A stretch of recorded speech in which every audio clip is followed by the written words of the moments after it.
타락, 낙원의 사랑, 기쁨, 평화는 인간의 불순종 또는 타락으로 산산조각 나고 말았습니다. 하지만 아담과 하와의 이야기는 신화가 아닌가요? 신학적으로는 사실이지만 역사적으로는 사실이 아니지 않느냐는 말입니다. 수많은 사람들이 이렇게 말하지만 내 의견은 전혀 다릅니다. 말하는 뱀이나 동산나무들의 이름을 보면 분명 신화 같기도 합니다. 성경 뒷부분에 이런 것들이 명백히 상징적인 형태로 다시 등장하기 때문입니다.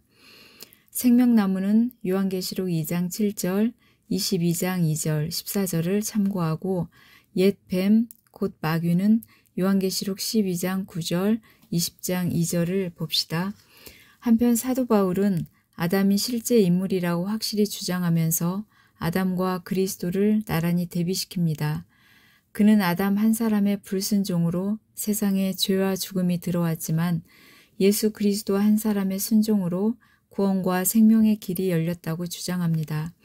만약 그리스도의 순종과 달리 아담의 불순종이 사실이 아니라면 바울의 주장은 설득력이 떨어질 것입니다. 하나님의 진실하심을 부정하다. 그런데 뱀은 여호와 하나님이 지으신 들짐승 중에 가장 간교하니라. 뱀이 여자에게 물어 이르되 하나님이 참으로 너희에게 동산 모든 나무의 열매를 먹지 말라 하시더냐. 창세기 3장 1절 말씀. 하나님이 아담과 하와에게 주신 세 가지 지침을 상기해 봅시다. 하나님은 동산 모든 나무의 열매를 먹어도 좋다고 허락하셨지만 한 가지 열매만은 먹지 말라고 금하셨습니다. 그리고 이에 불순종하면 벌을 받을 것이라고 말씀하셨습니다. 인간은 자기가 해도 될 일과 해서는 안 될 일, 그리고 불순종의 결과를 정확히 알고 있었습니다.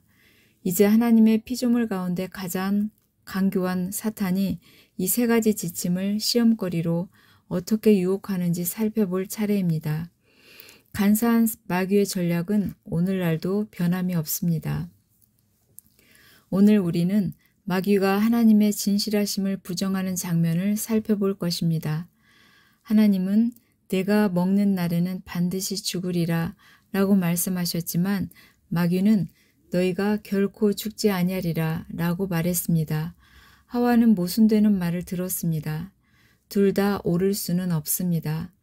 둘 중 하나는 거짓말을 했음에 틀림없습니다. 어느 쪽일까요? 하와는 마귀의 거짓말을 믿고 하나님의 진실하심을 의심했습니다. 하지만 진실을 말하고 있는 쪽은 하나님이셨습니다. 한편 아담과 하와는 영적인 죽음을 맞이했습니다. 죄를 짓기 전까지는 생명나무의 열매를 마음껏 먹었지만 이제는 그런 특권을 박탈당했고 생명나무로 가는 길은 경비가 삼엄했습니다. 다른 한편 이들의 육체도 죽음을 맞이하게 되었습니다. 하나님은 아담에게 너는 흙이니 흙으로 돌아갈 것이니라 라고 말씀하셨습니다. 화석 기록을 보면 동식물 세계에는 태초부터 죽음이라는 것이 존재했음을 분명히 알 수 있습니다. 하지만 하나님은 그분의 형상대로 창조하신 인간이 소위 죽음이라는 것보다는 더 고상한 최후를 맞이하도록 계획하셨던 것 같습니다. 에녹과 엘리야가 죽음을 맛보지 않고 변형되었던 것처럼 말입니다. 마귀는 회개하지 않으려는 사람들에게 임할 하나님의 심판과 무시무시한 지옥에 대한 경고를 여전히 부인합니다. 우리는 너희가 결코 죽지 아니하리라 라는 마귀의 속삭임을 끊임없이 듣습니다. 하지만 평화가 없는데 평화를 선포하는 선지자는 거짓 선지자입니다. 예수님은 그런 마귀를 가리켜 거짓말쟁이요 거짓의 아비라고 말씀하셨습니다.